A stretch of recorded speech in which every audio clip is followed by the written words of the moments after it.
अस्सलामु अलैकुम रहमतुल्लाहि व बरकात। ये भाई कुछ स्टूडेंट्स हैं जो थोड़ा आप यहाँ आ गए तो आप भी देख जाएंगे।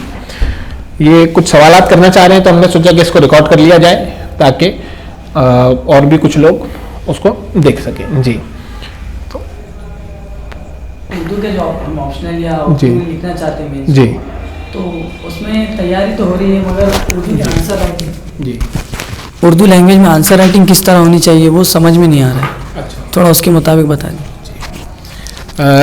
देखिए, आंसर राइटिंग का जो मामला है, किसी भी सब्जेक्ट की आंसर राइटिंग, चाहे एसए हो, जीएस 1 2 3 4 हो और उर्दू लिटरेचर हो, XYZ कोई सब्जेक्ट हो, पॉलिटिकल साइंस हो, सोशियोलॉजी, कुछ भी हो, उसमें क्या रिक्वायरमेंट आप समझ लीजिए।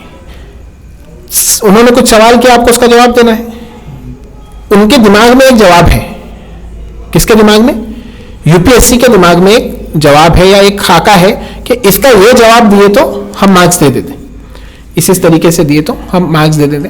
तो वो सवाल पूछते हैं, तो आपका जवाब जो होता है वो सवाल से ही निकलता है। सबसे अहम बात, जो लोग दूसरे भी देख रहे हैं, आंसर राइटिंग में सबसे ज्यादा अहम बात, जो पूछे वही बोलना, टॉपिक से हटना ही नहीं। जोहर के वक्त जोहर अदा करेंगे, असर के वक्त असर अदा करेंगे, समझिए आप। दुआए को नोत वितर में ही पढ़ेंगे। तो जितना पूछे उतना बोलना और फिर उसमें कम लफ्जों में बोलना, जितनी लिमिट है, word limit, to the point. Succinct किसको बोलते हैं? जो उसके अंदर रिक्वायरमेंट है कि answer should be succinct and to the point, कम से कम जामे और टू द पॉइंट जवाब हो। तो ये रिक्वायरमेंट है आपकी आंसर की। अब वो सवाल का क्या जवाब दे पा रहे हैं? अब मसला उसमें सिर्फ यहाँ आता है कि आपको एक खुद भी आप चेक कर सकते हैं। हाँ, याद रखिए ये बात कि आंसर्स आप खुद भी चेक कर सकते हैं। स्कूल में यही हुआ है, कॉलेज में यही हुआ है, यूपीएससी में भी यही होगा कि जब आप एग्जाम देकर आएंगे, आपने जो आंसर, आपको मालूम है क्या है, किस कैटेगरी का है? 3 ही कैटेगरी है, ए, बी और सी। ए यानी कि बेस्ट, जबरदस्त, अस्साबिकून वस्साबिकून। बी यानी अस्हाबुल यमीन, गुड, अच्छा है, हो जाएंगे आप पास। सी यानी वर्स्ट, अस्हाबी शिमाल, है ना, नहीं पास ही नहीं होंगे। ए यानी आईएएस बन जाएंगे, बी यानी पास हो जाएंगे, ठीक है, 900 रैंक आएगा, पोस्टल सर्विस मिलेगी, जो कि खुद अपने आप में बहुत बड़ी सर्विस है और बहुत बड़ा डिपार्टमेंट है। जाके बंगला देखो पोस्टल कमिश्नर का बंबई के अंदर, क्योंकि वो कंपैरिजन में आते हैं, अरे नहीं पोस्टल कोई बोलता ही नहीं, यूपीएससी यानी किसी की ड्रीम ही नहीं है कि मैं पोस्टल इंस्पेक्टर बन जाऊं, पोस्टल सर्विस मिल जाए। हालांकि बहुत बड़ी जॉब है। हाँ, आप यहाँ वहां जाकर कॉर्पोरेशन में काम कर लीजिए, एमपीएससी से कुछ निकालिए, उससे बड़ी पोस्ट है वो, लेकिन आप उसको क्या समझते हैं? छोटा समझते हैं। खैर, तो बी यानी के कुछ भी मिलेगा आपको, एक पोस्टल सर्विस क्यों नहीं मिलती, और सी यानी के पास नहीं होगी।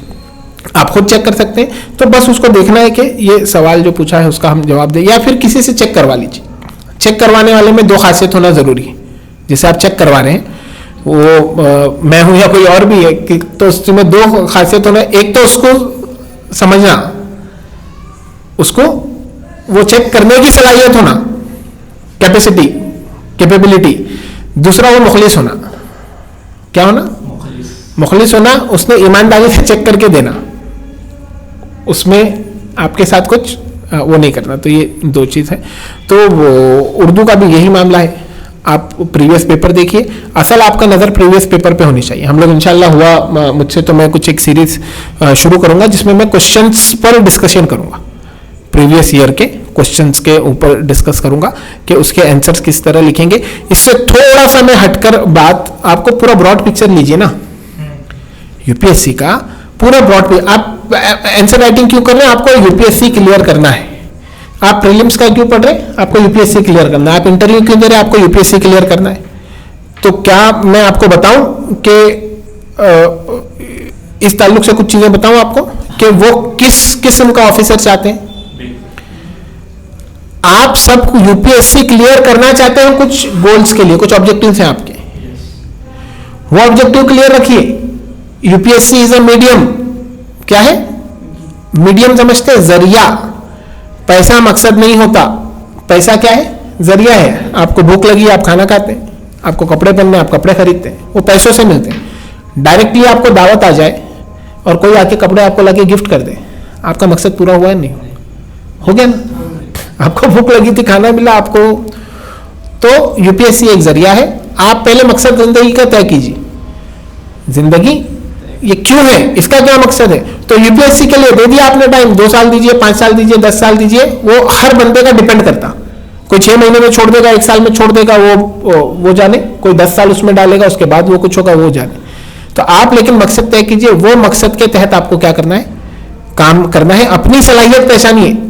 अल्लाह ने अंदर आपके अंदर 1 या 2 क्वालिटीज दिया होगा, कुछ बेहतरीन क्वालिटीज हर किसी के अंदर अल्लाह देते हैं, तो वो पहचान कर एक मकसद तय कीजिए। आप बोलते हैं मुझे एजुकेशन में काम करना है, आप बोलते हैं मुझे एनवायरनमेंट में काम करना है, कोई कहता है मुझे बच्चों के लिए काम करना है, कोई कहता है मुझे बूढ़ों का बड़ा दर्द होता है, मुझे उनके लिए काम करना है, कोई कहता है मुझे करप्शन के खिलाफ काम करना है। तो ये ठीक है, आपने मकसद बना लिए।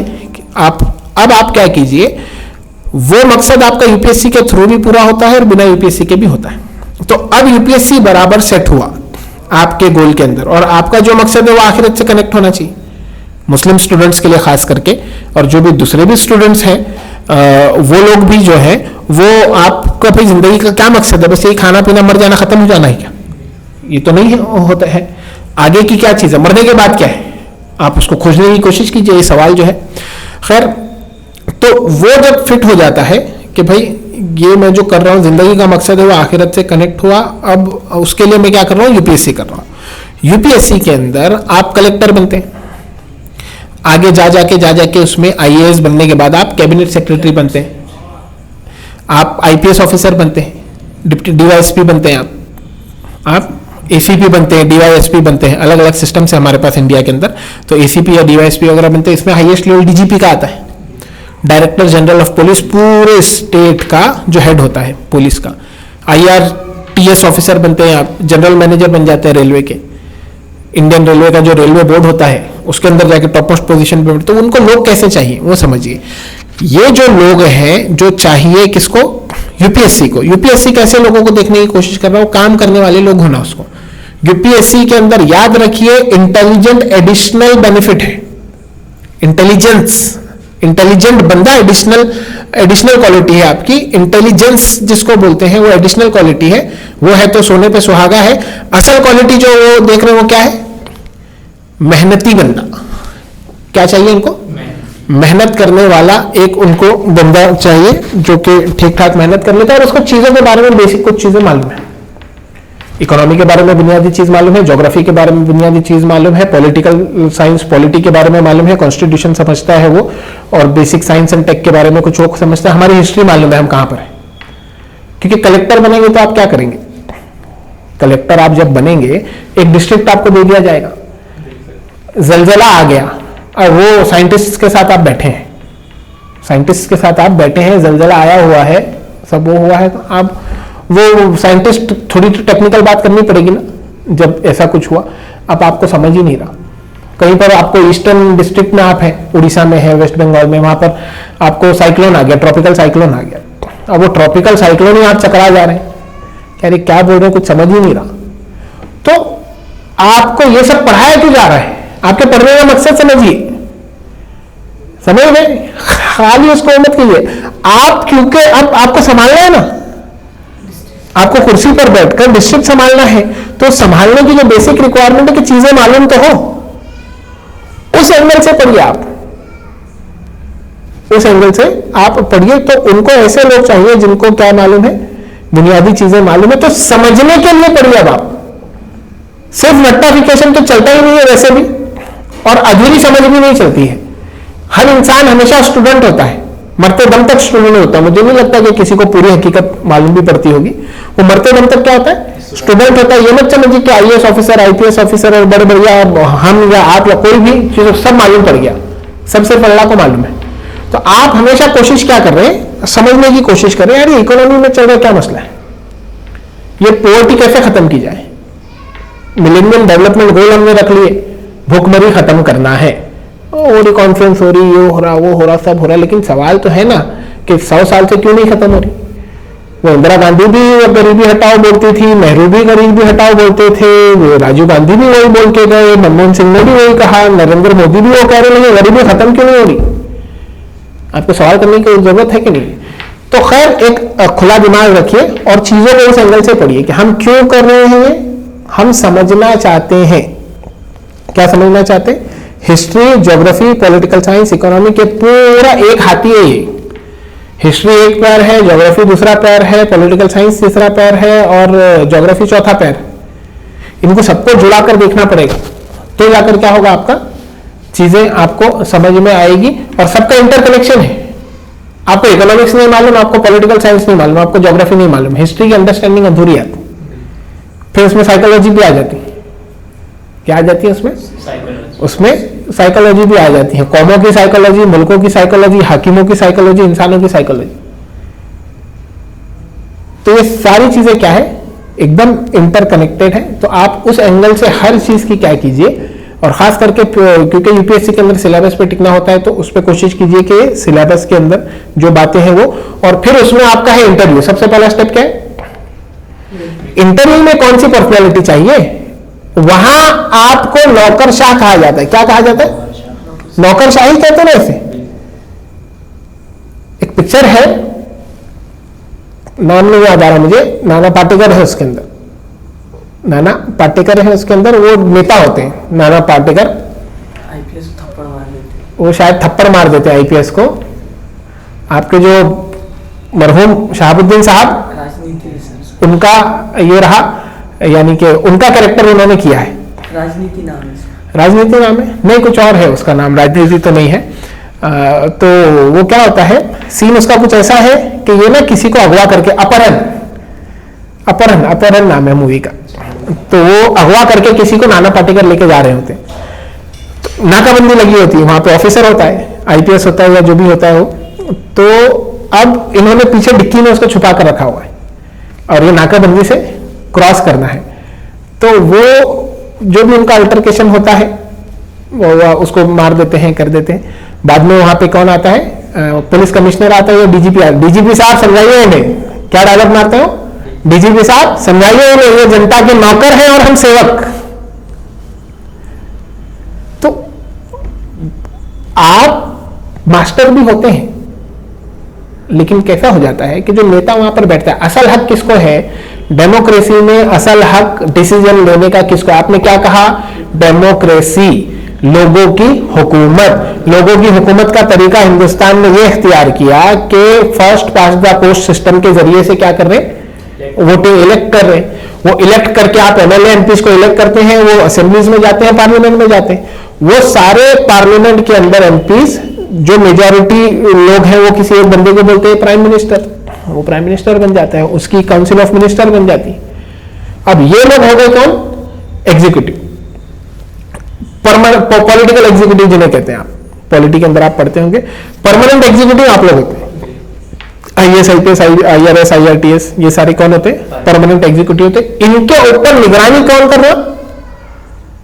इन पर निगरानी कर रहे हैं पॉलिटिकल एग्जीक्यूटिव, जिनको आपने चुनकर भेजा है। वो 5 साल में चेंज हो सकते हैं, 2 साल में चेंज हो सकते हैं, जब तक सरकार चले वो कभी भी जा सकते हैं। तो उसमें अक्सर ऐसे लोग होते हैं जिनको बहुत सारी चीजें मालूम नहीं, तो वो फिर क्या करते हैं, एक आईएएस अफसर उनको दिखता है अच्छा दिख रहा बंदा, नॉलेज तो तकरीबन सबको ही होती है, तो वो बोलते हैं यार मेरा डिपार्टमेंट पूरा तुम संभाल लो। फिर क्या करते हैं, फिर साइन करते हैं। वहां आपको आता है पावर। वहां क्या आता है आपको? असली पावर आपका नहीं है, याद रखिए। असली पावर हमेशा किसका है? मिनिस्टर का है। बॉस कौन है आपका? मिनिस्टर है। मिनिस्टर जो बोलेगा वही, जो जहां साइन करेगा वो डिसीजन होगा। आपको सब सुनना है। कॉन्स्टिट्यूशन के अंदर जितनी बात कर रहे हो वो सब सुनना लाजमी है। और सिस्टम को चलाने के लिए बिना सुने आप क्या करते? किरण बेदी बहुत अच्छी आईपीएस ऑफिसर, यानी फर्स्ट लेडी है, आईपीएस ऑफिसर है, बड़ी डेयरिंग वाली थी, इंदिरा गांधी की उठा ली थी गाड़ी, ये सब ठीक है, लेकिन वो बहुत बड़ा हेडेक रही सिस्टम के लिए। मेरी समझ है ये, माफ कीजिए मैडम तक अगर वीडियो पहुंच जाए तो।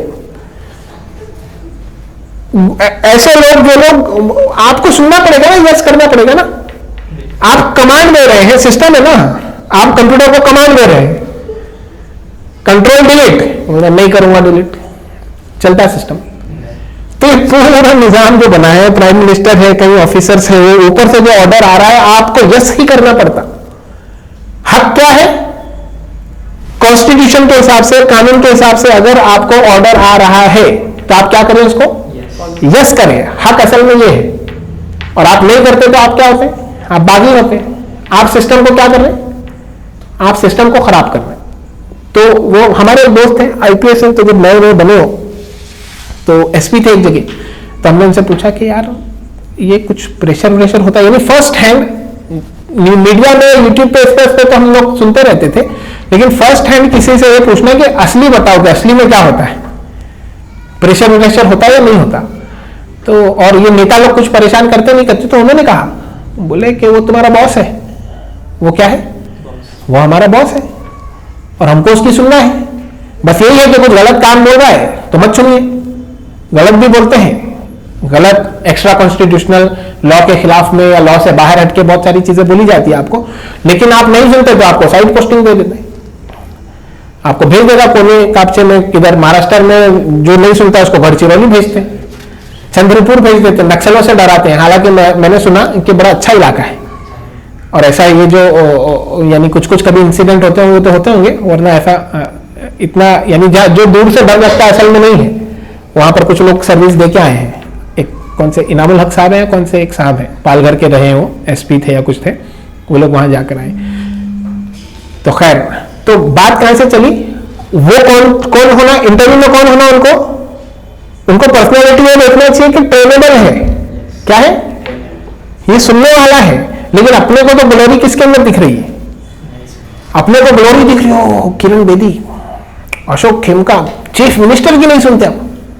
हमारा इतना पावर होता है, यानी आप जहां बैठे अभी स्टूडेंट्स को ये लगता है ना कि भाई अपन चीफ मिनिस्टर को टफ दे सकते हैं, तो डे वन से उसका क्या चल रहा है कि वहां जाके क्या करेगा? वो चीफ मिनिस्टर को टफ देगा। That is not part of your job, chief minister को टफ देना। जी एक क्वेश्चन फिर यही जैसे क्या हो सकता है, जैसे 2010 के बाद से जो पुलिस पर जो फिल्में बनना शुरू हुई, पुलिस का बहुत ज्यादा पावर दिखाया जाता है, तो आप इस पे क्या रह सकते हैं? क्योंकि ये सिस्टम को भी एक हराने वाली बात होगी, सिस्टम का गलत इस्तेमाल भी हो सकता है। पुलिस का जो इतना रुतबा बड़ा कर दिए जो फिल्मों के अंदर बताया जा रहा है, जैसे उसकी वजह से बहुत सी फिल्में ऐसी हैं।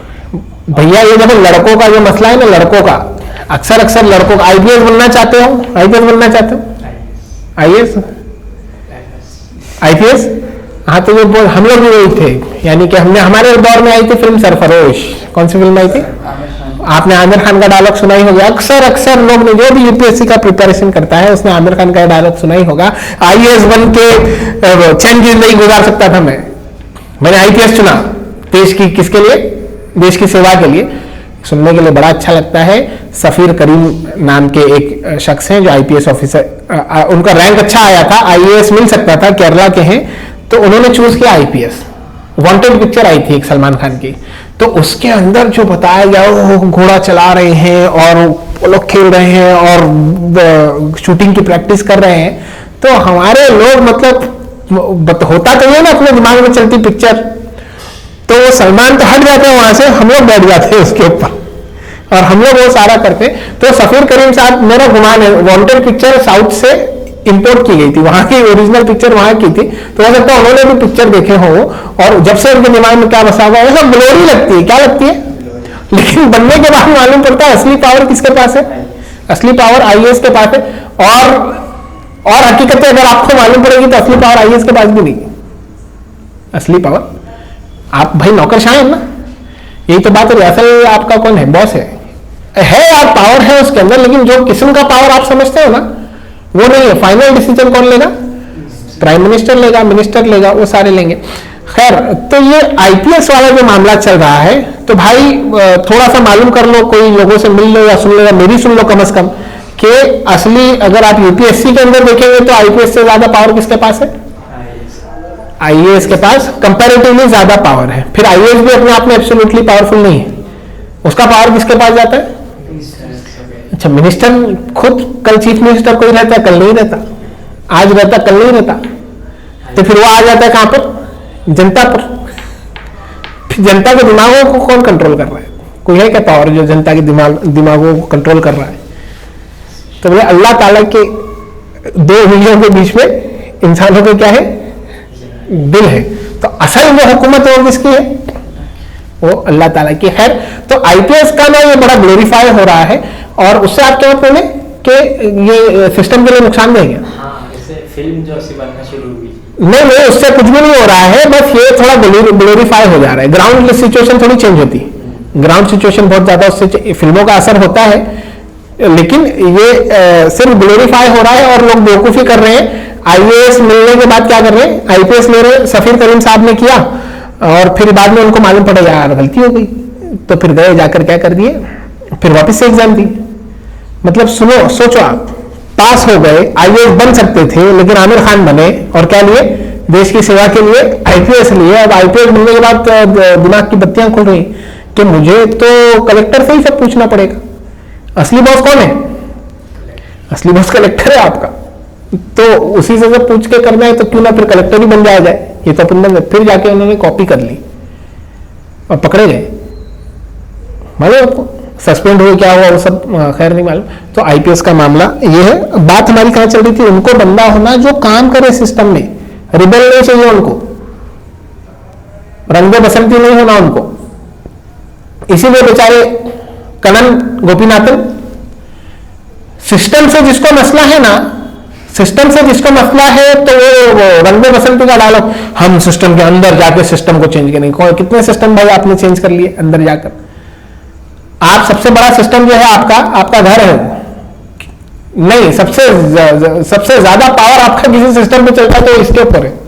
अल्लाह ने जो बॉडी दी ना, मेरी सबसे ज्यादा हुकूमत किस पर है, खुद पर ही है ना। तो क्या मैंने अपने आप को चेंज कर लिया। हमारे सर एक बोलते थे, बड़ी इंपॉर्टेंट बात है वो सबके लिए, कि अगर तुम खुद को गवर्न नहीं कर पा रहे, खुद पर हुकूमत तुम्हारे लेट पहुंच गए, तो सर ने क्या कहा, शशांक गौतम साहब एएलएस के, बोले तुम खुद पर अगर वो नहीं कर सकते, खुद की बॉडी को गवर्न नहीं कर सकते, तुम क्या डिस्ट्रिक्ट गवर्न करोगे। अरे बात तो सही है, मैं अगर खुद को गवर्न नहीं कर सकता, मैं मेरी ऑफिस को सही नहीं चला सकता, मैं घर को सही नहीं चला सकता, तो मैं क्या डिस्ट्रिक्ट चलाऊंगा और क्या देश चलाऊंगा और क्या दुनिया चलाऊंगा। तो जो खुद को, सबसे पहला क्या टास्क है, खुद को गवर्न करना। और वहां पर आपका है काम, ट्रेनेबल रहो आप, इंटेलिजेंट। आप वहां पे क्या कर सकते हो, इंटेलिजेंस उनको चाहिए कि ऐसे लोग हैं जो सोच रहे हैं, एकदम अंधे बहरे भी नहीं है, लेकिन एक बार डिसीजन हो गया तो यस कर रहे हैं। तो एक बंदे का मैंने इंटरव्यू में सुना कि उसका 4 बार या 3 बार इंटरव्यू सिर्फ इसलिए नहीं हुआ क्योंकि बड़ा स्टबर्न था, वो मानता ही नहीं था बात को, मानता ही नहीं था वो बात को। वैसे लोग होते हैं, हट धर्म जिसने बोलिए, स्टबर्न बोलिए, अल्लाह ने वैसी पर्सनैलिटीज जो बनाई है, वो बनाई है। वो कौन था, वो लाइट कौन बनाई, नहीं ना यार, ग्राम बेल ने तो फोन बनाया, 10,000 बार कौन वो लाइट को वो करा, नहीं भाई वॉटसन नहीं है। हमारे दिमाग में नाम आ चुका है। औज़ बिल्लाहि मिनश शैतानिर रजीम, शैतान बुला देता है भाई हमको। उसका नाम है, निकोला टेस्ला के साथ जो थे दोनों मिलके, मैंने एक था अकेला था वो, ग्राहम बेल नहीं है वो। या अल्लाह याद दिला दे मालिक, कोई किसने बनाया लाइट, ये वीडियो रिकॉर्ड हो रहा है मालिक। मेरा जहन में नाम था, अचानक हमारे भी जहन में नाम है ये।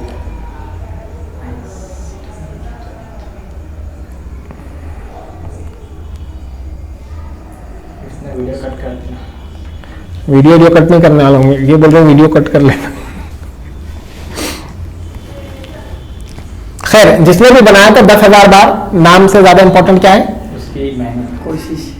तो स्टेबल था वो, कैसे नहीं होता। यूपीएससी में तो 6 अटेम्प्ट थे, यूपीएससी में अगर वो पास हो जाता तो फिर वो लाइट नहीं बना पाता था।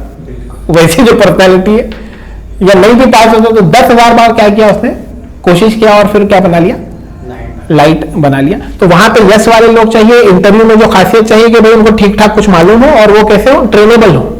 फिर आ जाते हैं आप मेंस के ऊपर, किस पर आते हैं, इंटरव्यू में समझे आप, इंटरव्यू में 2 चीज चाहिए उनको, सुन लो, 2 ही क्वालिटीज चाहिए। किसी जॉब के लिए भी 2 क्वालिटीज देखी जाती है। एक तो क्या ये जॉब के लिए सुटेबल है, क्या जॉब कर सकता है, ड्राइविंग के जॉब के लिए क्या ड्राइविंग कर सकता है, नहीं कर सकता। या कम से कम ट्रेन होगा कि नहीं होगा? वो तो ट्रेन करते हैं ना आपको, तो वो उसके अंदर सलाहियत। और दूसरा, ईमानदार है या नहीं। दूसरी वाली कूट कूट कर ईमानदारी भरी हुई है, लेकिन ईमानदारी, लेकिन ड्राइविंग करना ही नहीं आता, तो काम का है क्यों? बेहतरीन ड्राइविंग करता है लेकिन चोर है, बेईमान है, आपकी बातें जाकर बोल देगा, वो भी नहीं चलेगा। तो दो क्वालिटीज आपको यूपीएससी के लिए भी, हर जॉब के लिए लगती है कि आपको क्या हो, एक तो क्वालिटी हो, वो करने की कैपेबिलिटी हो, और दूसरा क्या हो, ऑनेस्टी, आप ईमानदार हो।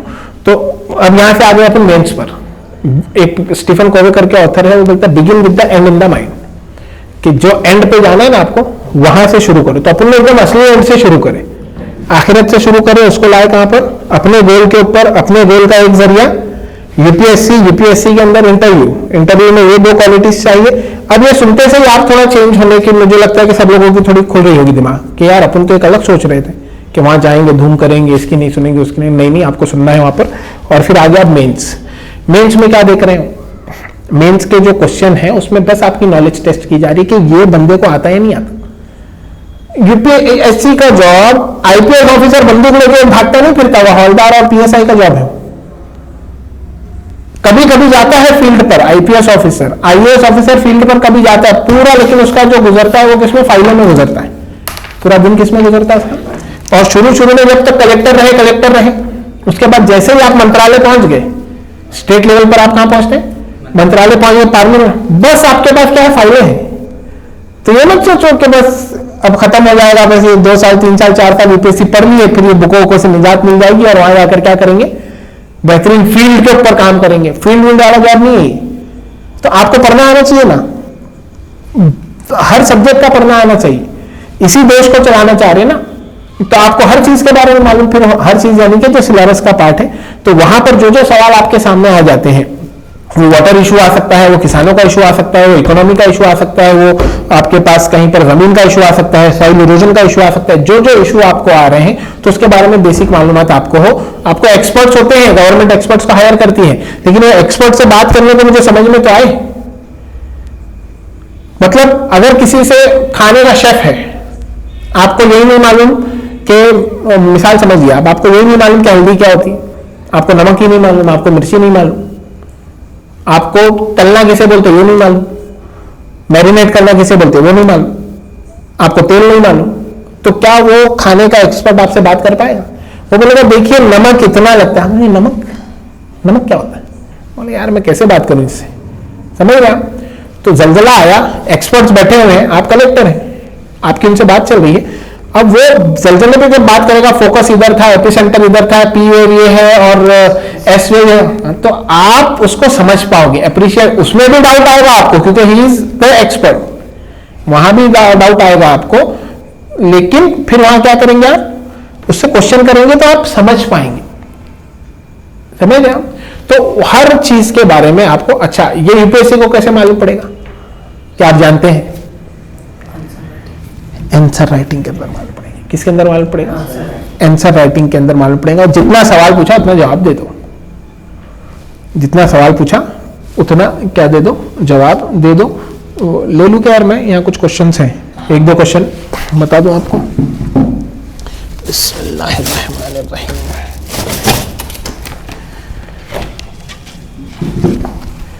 ये आगे ऐसा लेमिनेट करके रख लीजिए, सिलेबस को बड़ा अच्छा होता है। ये देखिए, ये आगे आपका सवाल है, ये पेपर 3 का सवाल है, ये ना है 2018 का पेपर है। इसके अंदर इन्होंने कहा कि 150 वर्ड में लिखना है। एक सवाल इन्होंने पूछा, Sikkim is the first organic state in India, what are the ecological and economical benefit of organic state. अपने को खाने के वांदे थे, क्या थे? इंडिया को खाने के वांदे थे अपन में, और पूरी दुनिया को ही टेंशन था। तो अपन ने HYV वैरायटी सीड्स लाए और पेस्टिसाइड्स लाए, इंसेक्टिसाइड लाए, वो सब कर कर आके अब खाना ज्यादा आ रहा है। लेकिन अब अपन बोले इसमें केमिकल इतना ज्यादा है, हमारी बॉडी के लिए क्या है? तब बोले नहीं अपन क्या करो, ऑर्गेनिक। तो सिक्किम के बारे में बताया कि फर्स्ट ऑर्गेनिक स्टेट है, ये उनका क्या हो गया, Sikkim is the first organic state in India. ये सिर्फ स्टेटमेंट है, असल सवाल क्या है इसमें, what are the ecological and economic benefits of organic state. Ecological benefit 1 2 3 4 5 6, general studies देखो क्या बोलते हैं जनरल स्टडीज के अंदर, the nature and standard of questions in general studies paper 2 to 5, यानी कि general studies 1 2 3 4 will be such that a well educated person will be able to answer them without any specialised studies. कोई specialised study की जरूरत नहीं है। ये भाई दोनों से मेरी पहली मुलाकात हो रही है, इनसे गालिबन दूसरी हो रही है। आप बता दीजिए कि इकोलॉजिकल बेनिफिट क्या हो सकते हैं, जो भी सोच के, कोई मसला नहीं, एकदम इकोलॉजिकल बेनिफिट या ऑर्गेनिक उसके क्या हो सकते हैं? क्लाइमेट है, उसमें क्लाइमेट का सही हो सकता है। सबसे पहले ह्यूमन डेवलपमेंट होगा, हाँ। वो सबसे सही रहेगा, इंसान की सेहत रहेंगी वो सही रहेंगे। अगर ऑर्गेनिक फार्मिंग हो, इकोलॉजिकल बेनिफिट हो गए। तो इकोलॉजी को आप, ये तो खैर इंसानों के इकोलॉजी को इंसान को माइंड, हाँ जैसा फर्टिलाइजिंग, लैंड और ज्यादा फर्टिलाइज होगी। फर्टिलाइजर आप कौन से फर्टिलाइजर में इस्तेमाल करेंगे? केमिकल नहीं इस्तेमाल करेंगे, तो जमीन को क्या नहीं होगा, नुकसान है। Very good. और फर्टिलिटी बढ़ेगी इससे, और प्रोडक्शन इंक्रीज होगा। मेन चीज ये प्रोडक्शन इंक्रीज होगा या डिक्रीज होगा? इंक्रीज होगा अगर फर्टाइल लैंड है अगर तो यहाँ पे लेकिन वो नहीं पूछे इन्होंने। सवाल क्या है? Ecological benefit. तो अपना पूरा फ्रेम जिसके अंदर है ना, इकोलॉजी को क्या क्या बेनिफिट? नंबर 1, जमीन का सॉइल पॉल्यूशन नहीं होगा। नंबर 2, वाटर भी हो सकती है, जो वाटर पानी का पॉल्यूशन नहीं होगा, क्योंकि केमिकल फर्टिलाइजर जमीन से लेके जाते हैं नदी के अंदर, दूसरा वो नहीं होगा। तीसरा, और कोई बर्ड्स वो आते हैं तो उनको भी कुछ बर्ड्स वगैरह को नहीं होगा। बहुत इंपॉर्टेंट, बर्ड्स और जानवरों को आपके पेस्टिसाइड से जो नुकसान होता है, इनको बताते हैं कि कुछ चीजें जो अगर वो खा लेते हैं, वो पोल्यूटेड पानी पी रहे हैं और पोल्यूटेड वो खा रहे हैं, तो जानवरों को, मछलियों को, परिंदों को नुकसान नहीं होगा। वेरी गुड, बहुत सही। इसी तरीके से फ्रेम करके इन्हीं चीजों को लिख देना है। Ecological benefit, economic benefit, organic state बनने के इकोनॉमिक बेनिफिट क्या है? ऑर्गेनिक, सबसे पहले तो मालूम होना चाहिए ऑर्गेनिक स्टेट क्या है। सबसे पहला सवाल क्या आता है? सबसे पहला सवाल क्या आता है? ऑर्गेनिक का मतलब क्या होता है और ऑर्गेनिक स्टेट का मतलब क्या होता है? तो आपको समझिए, हाँ आंसर कैसे लिखना है समझिए बात। अब आप जब पढ़ेंगे तो कहीं पर पढ़ लिया आपने ऑर्गेनिक, तो आपका काम क्या है? What is organic? फिर आ गया ऑर्गेनिक स्टेट ऐसा ऐसा बना, तो यार ऑर्गेनिक स्टेट से क्या होता है? न्यूज़पेपर में कहीं ना कहीं आ ही जाएगा उसके फायदे, 3 4 5 6 फायदे आ जाएंगे। तो आपने अगर वो अच्छे से पढ़ा है तो यहां पर आप क्या करते आके लिख लेते, प्रोवाइडेड आपको लिखना आ रहा हो। बचपन से लेके ग्रेजुएशन तक अगर हमने लिखना ही नहीं सीखा, उसमें पूरी स्टूडेंट की गलती नहीं होती। जो इकोसिस्टम है, स्कूल है, घर का बैकग्राउंड होता है, बहुत सारी चीजें होती हैं, उसमें बड़ा पार्ट लेकिन स्कूल का होता है। अगर स्कूल ने, कॉलेज ने ही नहीं सिखाया, अपनी तरफ से कोशिश उसकी नहीं रही, तो सबसे पहले क्या सीखना पड़ेगा? लिखना सीखना पड़ेगा ना। वरना मालूम तो है आपको, पढ़ लिया आपने, लेकिन आप क्या नहीं कर पाओगे, लिख नहीं पाओगे। यूपीएससी को क्या मालूम पड़ेगा? जो आप लिख रहे हैं। यूपीएससी को मालूम क्या पड़ेगा? जो आप लिख रहे हैं। वो ये पेज के ऊपर जो आ गया, बस वही यूपीएससी को मालूम पड़ेगा। अगर आपके पास ये सलाहियत नहीं है कि आप पेज पर अपने ख्यालात को रकम कर सक रहे हैं, लिख सक रहे हैं, तो फिर आप, यूपीएससी को मालूम ही नहीं पड़ेगा। आप हो सकते हैं बहुत ब्रिलियंट, आइंस्टाइन है आप, आइंस्टाइन नहीं, आप टॉपर है। कौन है भी टॉपर? नहीं तो कभी लड़का टॉपर बताओ ना यार। गौरव अग्रवाल है आप, क्या हो आप? गौरव अग्रवाल या ठीक है, शुभजीत शर्मा आप हो सकती हैं, लेकिन वो यूपीएससी को कब मालूम पड़ेगा? जब आप लिख सकोगे। अच्छा, अब रिक्वायरमेंट समझो मेंस की। 3 घंटा, 9 से 12, 2 से 5, 9 से 12, 2 से 5। क्या 6 घंटा लिखने की रिक्वायर है आपके अंदर कैपेसिटी आज के टाइम पे? पूरा पढ़ लिए, सब कर लिए, करा लिए। कई बार लोगों को मेंस में जाकर रियलाइज होता है 6 घंटे नहीं लिख पा रहे। मैकेनिकल काम है ना लिखना। मैं 10 किलोमीटर कैसे भागू? मैं नहीं भागता हूं। मुझे रोज पहले शुरू करना पड़ेगा, धीरे धीरे धीरे बढ़ाकर मैं 10 किलोमीटर पे आऊंगा। वैसे आपको रोज लिखना शुरू करना पड़ेगा, तो आज ही लिखना शुरू करना पड़ेगा। अपनी जिंदगी के बारे में लिखो, कुछ और लिखो, कुछ भी लिखो। ये लिखने की जो आदत है, 6 घंटा अगर मैं अपनी जिंदगी के बारे में लिख पा रहा हूं, तो कम से कम हाथ चलाने की तो आदत है ना, हाथ मेरा दुखेगा नहीं। अब फिर स्टेप आता है कि क्या मैं सही लिख पा रहा हूं क्या। फिर तीसरा स्टेप आता है कि क्या उतने वर्ड्स में और उतने टाइम में लिख पा रहा हूं क्या। समझा? तो लिखना आज से शुरू कर दीजिए। एक और सवाल लेते हैं हम। Left wing extremism is showing a downward trend but still if affects many parts of the country. Briefly explain government of India's approach to counter the challenges posed by left wing extremism.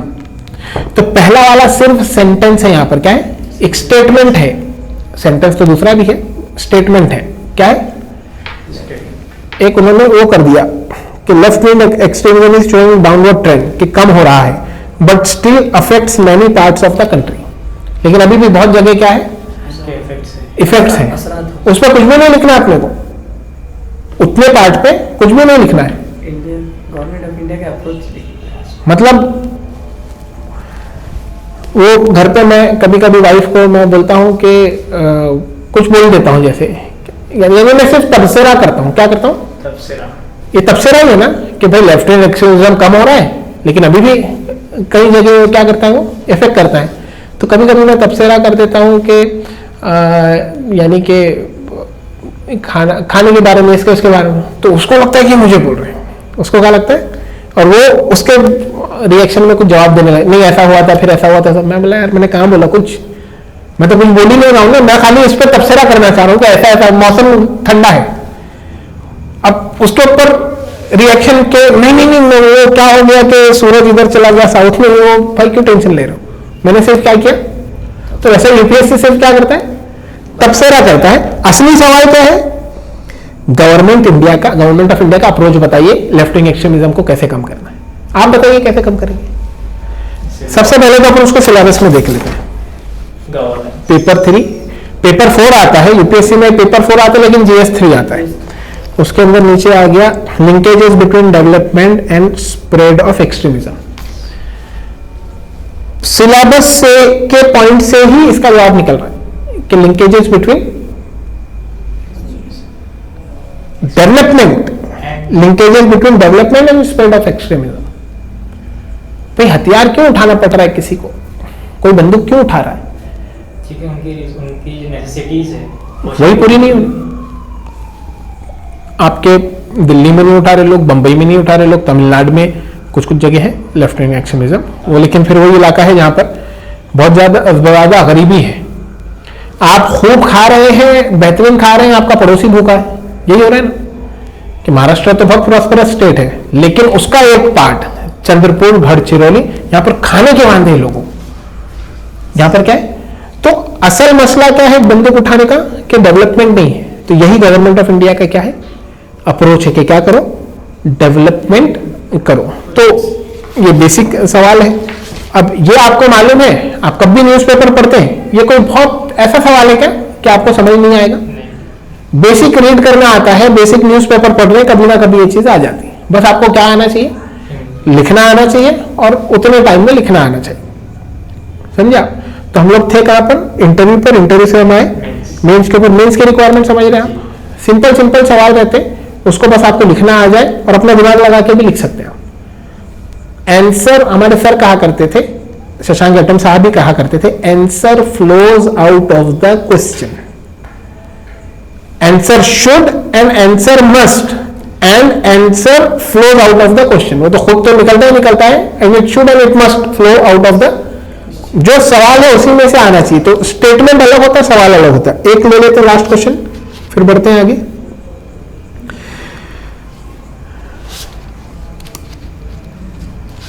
Describe various measures taken in India for disaster risk reduction before and after signing Sendai Framework for DRR, Disaster Risk Reduction. DRR ये किसको बोल रहे हैं, Disaster Risk Reduction को बोल रहे हैं। How is this framework different from Hugo Framework for Action 2005? इसमें दो सवाल है। इसमें सवाल क्या है कि डिजास्टर रिस्क रिडक्शन के लिए सेंडाई फ्रेमवर्क के अंदर हमारे पास 2015 to 30 है सेंडाई फ्रेमवर्क, इसके अंदर क्या मेजर लिए गए।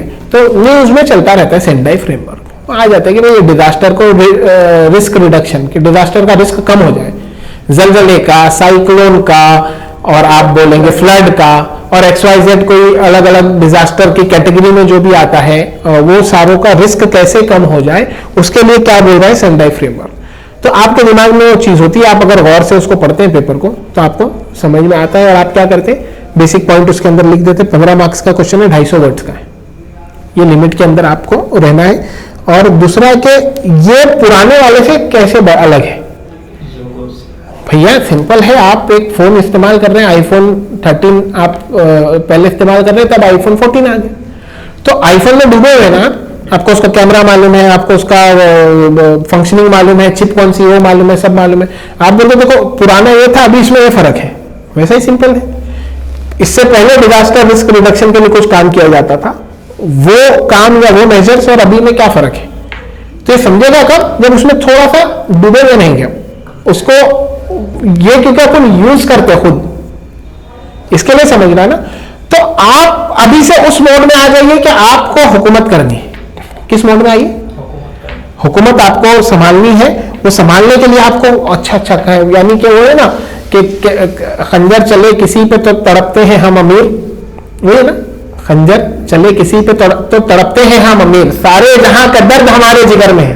तो एक आईएएस का यूपीएससी का प्रिपरेशन करने वालों को कुछ हो जाए कहीं पर, उसको गवर्नमेंट के पॉइंट ऑफ व्यू में आ जाना चाहिए कि यार ये क्यों हो रहा है, इसको कैसे कम किया जाए, अभी क्या कानून है, इंडिया में क्या कानून है, इंटरनेशनल लेवल पर क्या कानून है, कैसे फिर कितने लोग हैं, पहले ये कानून था तो कितना इसका फायदा हो रहा था और अभी कितना हो रहा है। आप यही करते ना, एक जगह जॉब करते थे पहले कितनी इनकम थी, अच्छा 15,000 कमाते थे, अब अच्छा अभी चेंज करके कहाँ आ गए, यहाँ आ गए, दूसरी जगह लग गए, कितनी है अभी 12,000। तो हमने यार ये तो कम हो गई आपकी इनकम। तो पहले क्या आप फॉलो करते थे, एक चीज फॉलो करते थे डिजास्टर रिस्क रिडक्शन को, तो वो थोड़ा बेसिक मालूम पड़ गया। अब क्या फॉलो कर रहे हैं, सेंडाई। अब उसका रिजल्ट क्या है कि पहले कितने फर्क पड़ा था, अभी कितना फर्क पड़ा था, डिटेल के अंदर उसको देखना। तो आप क्या होता है, कंपैरिजन होता है और आप फिर डिसीजन ले पाते हैं, क्योंकि चलाना किसको है, आपको चलाना है। तो इसको बस इतना करें, 3 क्वेश्चन, ये फिर और डिटेल में नहीं तो बहुत ज्यादा हो जाएगा। मेंस का मोटा मोटा यही समझ लो, सारे पेपर 1, 2, 3, 4 और जीएस ऑप्शनल 1, 2 और आपके जो 2 पेपर है उसके अंदर सारों के अंदर जो सवाल पूछा उसका जवाब देना है। सबसे पहली रिक्वायरमेंट आपको लिखने की कैपेसिटी हो, बाकी जितना सिलेबस है उसको बेसिक मालूम कर लीजिए। Mains is comparatively easier than prelims. Comparatively बोल रहा हूं, रिलेटिवली बोल रहा हूं, है वो भी, लेकिन टफनेस क्यों लगती है, क्योंकि हमने बचपन से नहीं पढ़ा। तो सारी चीजों के बारे में सिस्टमेटिकली समझते जाइए। आपका जो पूरा सिलेबस है ना, salient features of the representations of people act, उसके इंपॉर्टेंट पॉइंट क्या है रिप्रेजेंटेशन ऑफ पीपल्स एक्ट के, वो मालूम करना पड़ेगा आपको। फिर